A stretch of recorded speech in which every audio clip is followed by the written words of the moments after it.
The Preston family's perfect Christmas Eve shattered when their son Nathan revealed a secret that enraged his powerful father.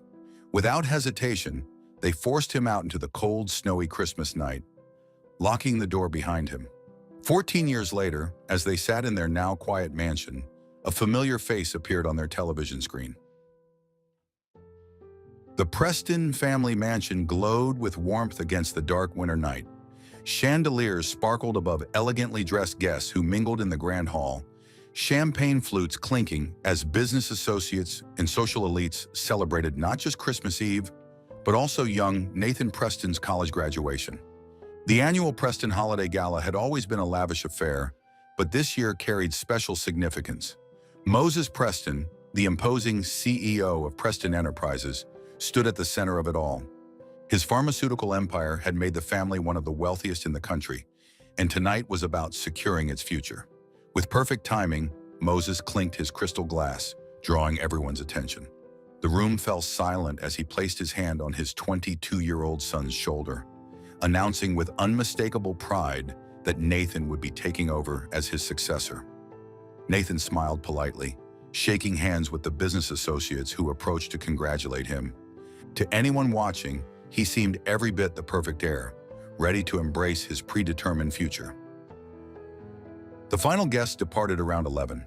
It was then that Nathan approached his parents, who were enjoying a nightcap in the living room.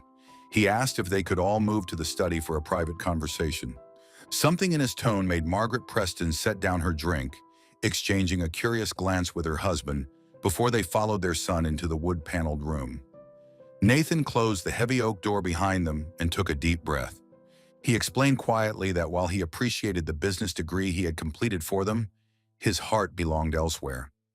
Music had always been his true passion, and he had been accepted to Berklee College of Music for his master's degree. Despite what had been announced that evening, he simply couldn't take over Preston Enterprises. The temperature in the room seemed to drop several degrees. Moses stood absolutely still for several seconds, his face transitioning from confusion to disbelief to rage. Then his carefully maintained composure shattered completely. He roared about the investments they had made in Nathan's future, about the plans laid out for him since childhood. Moses grabbed a crystal decanter from the bar cart and hurled it against the wall, sending shards flying across the expensive carpet. He demanded to know how Nathan could allow him to announce him as his successor, only to humiliate him in private. Through it all, Margaret watched in tearful silence, never once contradicting her husband or defending her son. The argument escalated quickly. Nathan tried to explain the depth of his passion for music, but Moses wasn't listening anymore. By midnight, what had started as a conversation had ended with Nathan standing on the snow-covered driveway, a hastily packed suitcase beside him, watching as the front door was locked behind him. The Prestons simply adjusted their narrative when asked about their son. They told friends and associates that Nathan had decided to explore other opportunities. Within weeks, his inheritance was redirected to Moses' nephew. The family portrait that hung in the grand stairwell was replaced with a new one. Life continued for the Prestons, though not as they had planned. The following years brought challenges to Preston Enterprises. A series of failed product launches and questionable decisions by Moses' nephew, who had taken the position meant for Nathan, began to weaken the once mighty pharmaceutical empire. By the time 14 years had passed, the Prestons were preparing to downsize, selling their grand estate for something more modest. One evening, as they relaxed in their living room, the television played in the background. The annual Grammy Award ceremony was being broadcast. Neither Moses nor Margaret paid much attention until the category for Album of the Year was announced. The camera focused on a global music sensation who had taken the industry by storm over the past 5 years. The host announced the name Nathan Preston, though he performed under the stage name Orpheus. Moses nearly dropped his glass of scotch when his son's face filled the screen. Nathan looked different now, more confident. An aura of success seemed to radiate from him. He accepted the prestigious award with grace, thanking his team and fans. After the ceremony, an interviewer caught up with Nathan backstage. She asked about his family's support during his journey to stardom. The Prestons leaned forward, breath held as Nathan responded. He stated flatly that he was an orphan, raised in the New Beginnings shelter. He explained that the staff at the shelter were the only family he had ever known.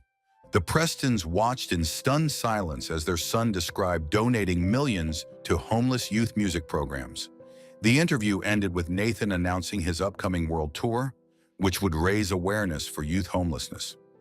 Desperate to reconnect with their son, Moses and Margaret drove to the nearest city where Nathan was performing a sold-out concert, but were turned away by security. They sent letters and expensive gifts to his record label, but all were returned unopened. Growing more desperate, Margaret recorded a tearful video confession, posting it online and begging for a second chance. The video went viral within days. The Prestons gave emotional interviews on morning shows, publicly acknowledging their mistake and expressing regret for their actions 14 years ago. Was this about genuine remorse, or was it about the failing family business? People online debated their motives relentlessly. Meanwhile, Nathan maintained his silence, never acknowledging their existence.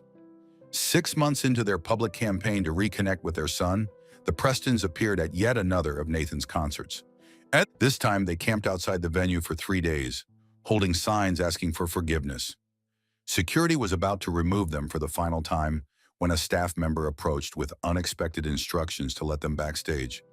Hearts racing, the Prestons followed the staff member through a labyrinth of hallways. There they found Nathan, sitting with his back to the door, tuning an acoustic guitar. He didn't turn when they entered. For nearly an hour, they stood there pouring out apologies through tears. They explained how they had regretted their decision every day since that Christmas night. They spoke of their failing business, their dwindling social circle, and the emptiness of their lives without him. Eventually, Nathan set down his guitar. Without looking at them, he began recounting his experience after being thrown out.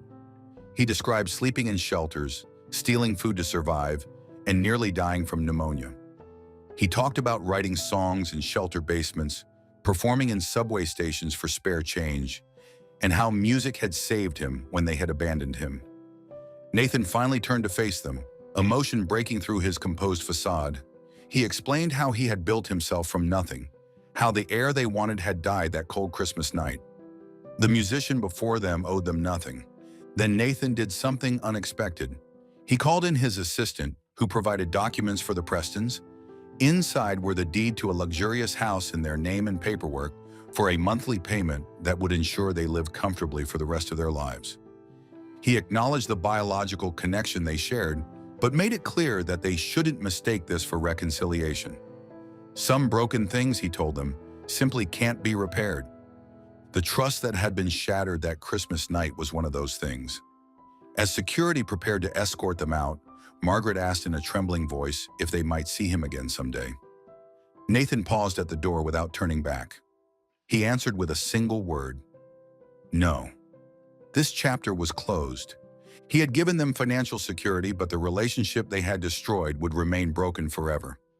The Prestons were led out of the venue, clutching the documents that would solve their financial problems, but could never fill the emotional void their actions had created. What would you do if someone who once abandoned you suddenly wanted to be back in your life after you found success?